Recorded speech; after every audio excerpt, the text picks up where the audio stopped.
New Zealand winter சீசனுக்கு ஒரு குட்டி ரோட் ட்ரிப் தாங்க. ஒன் டே ட்ரிப்பாக நம்ம மவுண்ட் ரிப்பேவ் போயிருந்தோம். எல்லாருமே மவுண்ட் ரிப்பேவ் வந்து வக்கா பாப்பா தான் கவர் பண்ணுவாங்க. பட் நான் ஒரு ஹிட்டன் பேரடைஸ் வந்து இந்த வீடியோவோட எண்டில் சொல்கிறேன், மிஸ் பண்ணாமல் போய் பாருங்கள். வக்கா பாப்பாவில் வந்து ஆக்டிவிட்டீஸ்க்கு ரொம்ப ஒரு சூப்பரான பிளேஸ்ன்னு சொல்லலாம். ஸ்கீயிங், ஸ்னோ போர்டிங், கண்டோலா இந்த மாதிரி நிறைய இருக்குது. பட் ரொம்ப க்ரௌடாக இருந்ததால் அங்கேருந்து ஒரு 1 ஹவர் டிரைவில் டுராவு ரீஜியனுக்கு கிளம்பியாச்சுங்க. இது வந்து ரொம்ப குட்டி பிளேஸு, பட் ரொம்ப பீஸ்ஃபுல்லாக இருக்கும். நல்ல ஸ்பேஷியஸான பார்க்கிங் இருக்கும், க்ரௌடே இருக்காது. அதனால எனக்கு இங்கே ரொம்ப பிடிச்சிருந்ததுங்க. நாங்கள் போகும்போது -6 டிகிரி ப்ளஸ் ஸ்னோஃபாலும் இருந்ததால் ரொம்பவே நல்லா என்ஜாய் பண்ணோம். அங்கே என்ஜாய் பண்ணிவிட்டு ஃபைனலாக தான் நான் சொன்ன அந்த ஹிடன் பேரடைஸை நோக்கி போயிட்டுருக்கோங்க.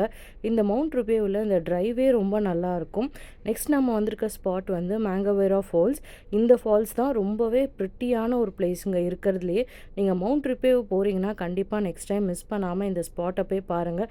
டெஃபினட்டாக வந்து எனக்கு தேங்க் பண்ணுவீங்க. இன்னொரு இன்ட்ரெஸ்டிங்கான vlogல பார்க்கலாம். until then bye.